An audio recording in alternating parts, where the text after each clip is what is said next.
युधिष्ठिर ने घोषणा किया खड़ा होके, प्रजाजनों, मैं सदैव तुम्हारे सुख दुख में भागीदार रहूंगा। दरखास्त देने में संकोच मत करना। भीम युवराज पद पर अभिषिक्त था, उठ के खड़ा हुआ, एक तरफ चल दिया, पहुंचा घंटे के पास, लगा घंटा ठोकने। भीम ही पीट रहा था, आवाज हो गई चौगनी। तुरंत अर्जुन ने गांडी उठा लिया, सेना तरतीबवार हो गई। बोले, अरे कौन सिर फिरा है, बजा रहा है? युधिष्ठिर ऐसे धर्मात्मा नरेश से तो भूल हो ही नहीं सकती। जब से ये होश संभाला तब से आज तक हुई ही नहीं। ये सत्यनिष्ठ है, प्रजापालक हैं। आखिर बजा कौन रहा है? देखा तो भीम। तब अर्जुन ने धनुष नीचे कर लिया और बोले, भैया भीम, महाराजा से कौन भूल हो गई? बोले, अभी नाती पनाती सनाती, दादा परदादा, बेटों को भाइयों की आहुति दे के, 6 अरब करीब लोगों की आहुति दे के गद्दी में बैठे हैं। ये खून की तलैया पर रखा हुआ सिंहासन, शरीर कितना क्षण भंगुर है। कहते मैं सदा ही तुम्हारा साथ दूंगा। क्या कल के लिए अपने होने की गारंटी दे सकते हैं? युधिष्ठिर मौन हो गए। एक घड़ी बाद बोले, मुझसे भूल हुई। मैं कल तो बहुत लंबी, सदाएं तो बहुत लंबी बात है, मैं कल की भी गारंटी नहीं दे सकता। सच पूछो तो भीम, अगले पल की भी गारंटी नहीं दे सकता। कोई भरोसा नहीं, काल किस पल आके कंठ पर बैठ जाए। तो ये शरीर का कोई भरोसा नहीं। आसपास जोधा खड़े, सबे बजावे गाल। राजन निश्चिंत रहो, यमराज का भी मुंह तोड़ जवाब दे देंगे। मंज महल से ले चला ऐसन काल कराल। बीच महल से ले जाएगा, ऐसा काल कराल है, दुर्दांत है। इसलिए सबका उपाय केवल एक है, एक प्रभु का सुमिरन। जब चले ही जाना है तो जो करना करो ना। मनुज देह सुरसाधु सराहत, सो स्नेह सिय पी के। वो भगवान के चरण कमलों में स्नेह है। हर महापुरुष की यही घोषणा रही है। इधर हवाई अड्डे की तरफ एक पंडित, 2 भाई थे, माता पिता साथ छोड़ दिया। तो बड़े भाई चले गए बम्बई, कहीं कमाने लगे। छोटे भाई का ब्याह कर दिया, पढ़ा लिखा दिया। उसके लड़के हुए 2-3, उनको भी एमए तक पढ़ा दिया और कहीं सर्विस भी कई जगह लगाया। 20 बीघा खेत कर दिया, 2 ही बीघा था बाप का। घर बनवा दिया। घर के इधर उधर 2 बैठके होते हैं ना, तो एक बैठका अपने लिए चुन लिया कि मैं यहाँ बैठूंगा रहूँगा। पेंशन क्या थी, फंड लेके चले आए। बोले बस नौकरी खत्म हुई, फंड वहाँ डाल दिया पोस्ट ऑफिस में, वो 10 दिन बाद आएगा, पोस्ट ऑफिस में आ जाएगा। 10 दिन बाद फंड लेने पोस्ट ऑफिस में गए और वहाँ उठाया और वहीं पोस्ट ऑफिस में रख दिया। जानते थे घर में जरूरत नहीं है। वो घर वालों को पता नहीं था कि वो रख दिया पोस्ट ऑफिस में। रात को 12 बजे उनका वो भतीजुआ पिस्तौल लेके छाती में चढ़ गया, यही बुढ़े पैसा कहाँ रखा, निकाल।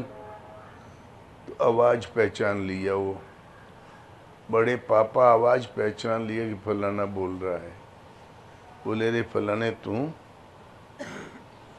वो पिस्तौल छुआ दिए रहा धमकाने के लिए। पैसे की घर में ज़रूरत नहीं थी, हमने तो वहीं जमा कर दिया। बताना चाहिए था कि पैसे की ज़रूरत है तो हम ले आते। तब भागा,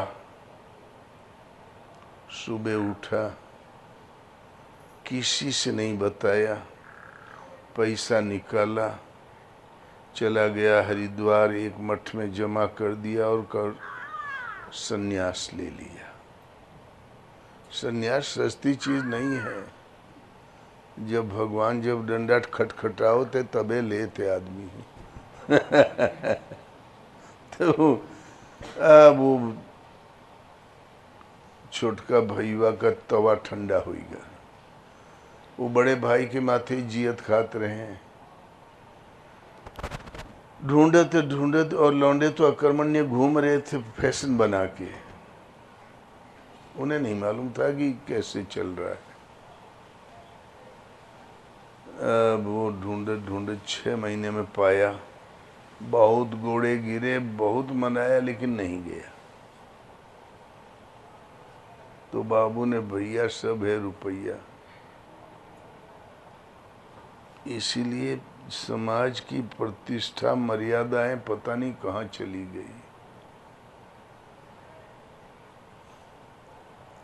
पानी नहीं बरस रहा था, अकाल पड़ गया, महात्मा की कुटिया रही गांव के किनारे।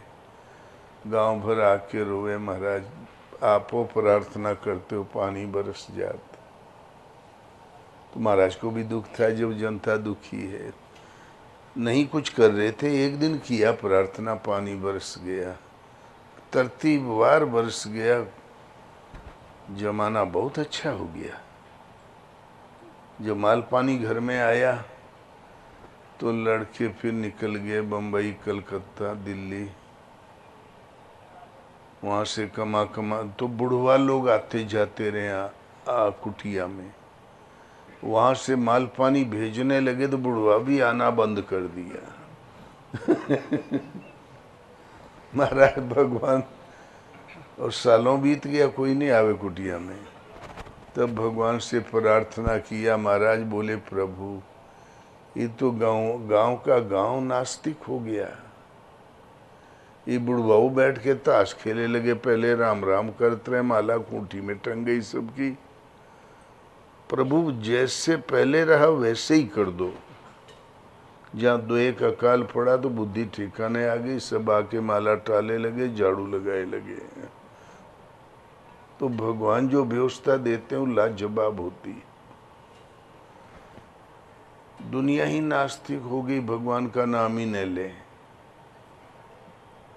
तो भगवान ने अपने अंतरंग सेवक जय और विजय और दोनों को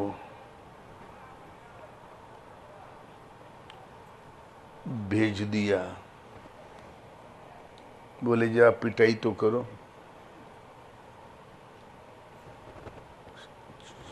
सनातन सनत कुमार 4 ऋषि दर्शन करने गए विष्णु भगवान का। तो सेवक सच्चे थे, बहुत सच्चे सेवक थे विष्णु भगवान के जय और विजय। उन्होंने कहा, भगवान थोड़ा सा प्रतीक्षा करें, मैं विष्णु भगवान से पूछा हूँ। बोले, नालायक, संतों को कब से भगवान के दरबार में संतों को कब से रोक लगने लगी, हट जाओ सामने से। बोले, भगवान बगैर पूछे तो हम नहीं जाने देंगे। बोले, जाओ दोनों असुर हो जाओ।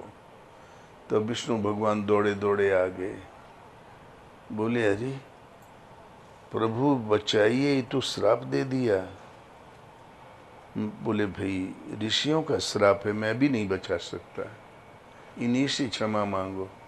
बोले, 7 जन्म। बोले, प्रभु आपके चरण कमलों से इतना 7 जन्म तक इतना दूर हम लोग नहीं रह सकते, कम करें सजा। तो बोले तो भगवान से दुश्मनी करो तो 3 जन्म। तो बोले हमें जल्दी मुक्ति चाहिए, भगवान के चरण चाहिए। दुश्मनी करने से श्राप ठीक होता है। तो जो मोगरी लेके खड़े हैं ना भगवान की रक्षा के लिए, यही भगवान के सिर पे अभी पटक देते हैं जो हमारा श्राप दूर होएगा चाहिए। जय विजय झपटे विष्णु भगवान के ऊपर। विष्णु भगवान अदृश्य हो गए, दानव हो गए, हिरणाक्षर, हिरण्यकश्यप, फिर रावण और वो कुंभकर्ण, फिर पता नहीं वो ये क्या हुआ था, शिशुपाल और दंतवक्र। लगा शिशुपाल गालियां देने भगवान को, दैत्य का लड़का नालायक, तू तो बस देव का हमारे मामा का भाई ने भी नहीं है। देवकी की सगी बहन का लड़का था वो शिशुपाल, तुम हो ही नहीं सकता, नालायक लुटेरा। बोले देख फुआ को हमने वचन दिया है 100 अपराध माफ, अब 3 बाकी है। बोले 3 नहीं, मैं 13 कहूँगा तो हमारा कर ही क्या सकता है। जहाँ 3 पूरा हुआ तो चक्कर चला, गला कट गया। 60 दिनों एक ज्योति तो भगवान में समा गई। विमान आया अदृश्य और शिशुपाल बैठ के चला उसमें, वो जय के रूप में चला। नारद मिल गए तुरंत, बोले अरे जय कहाँ थे, कहाँ जा रहे हो। बोले देव ऋषि मुझे लगता मैं कहीं सोया हुआ था। आँख खुली तो भगवान ने, प्रभु ने कहा माता लक्ष्मी जी बुला रही है सेवा में, मैं जा रहा हूँ। तो मोह निशा सब सोवनिहारा, देखें सपने अनेक प्रकारा। वो भगवान के जम के गरिया उतरा होके, उसको कुछ भान नहीं। बोले मैं कहीं लगता है नारद जी सोया हुआ था। आँख खुली तो प्रभु खड़े थे सामने। उन्होंने कहा माता लक्ष्मी बुला रही है, तुम सेवा में जाओ ना। और गर्दन काट दिया उसका, उसे कोई भान नहीं। तो ये चमड़ी का शरीर तो आता जाता रहता है। भगवान, दुनिया नास्तिक हो गई थी, अपने चिलवन से ठुकवा के सबको पाहिमाम करना सिखा दिया। जब बलि प्रकार आस्तिक हो गए तो चिलवन के घरे भेज दिया। अजीब अवतार है हमारे हिंदू संस्कृति। भगवान को संत कबीर ने बोलचाल की, रोजमर्रा की मानव की जो जिंदगी है, जीवन यापन में जो चल रहा है, वो बीत रहा है, इन्हीं को दृष्टांत बनाकर प्रस्तुत किया वैदिक तथ्य को, जिससे लोगों की रुचि जागृत हो जाए और गहराई से डूब के लगे तो सही साधना की लड़ी कड़ी मिल जाए। वैदिक तथ्यों को छिपाकर प्रस्तुत किया। किसी भजन में चेतावनी है, अचेत पड़ा हुआ जीव को चेतावनी है। किसी में साधना की शुरुआत है, किसी में साधना से मिलने वाली विभूतियों का चित्रण है, और किसी भजन में प्राप्ति के पश्चात महापुरुष की रहनी है। 4-6 लाइन के भजनों में प्रस्तुत करते चले गए। कबीर एक प्रत्यक्षदर्शी महापुरुष थे, पढ़े लिखे बिल्कुल नहीं थे, लेकिन ईश्वर पथ में ये पढ़ाई काम नहीं देती, ये शास्त्रार्थ नहीं काम देता। भगवान खुद पढ़ाते हैं और साधक पढ़ता है। श्रद्धा से जब लो लग जाती तो भगवान ही पढ़ाने लगते हैं। जो अपौरुषेय है परमात्मा, अनिर्वचनीय परमात्मा, वो तब पढ़ने में आता है जब भगवान खुद आप में दृष्टि बनकर खड़े हो जाएं, अर्जुन की तरह है सामने स्वयं, तभी देखने सुनने और समझने में आता है।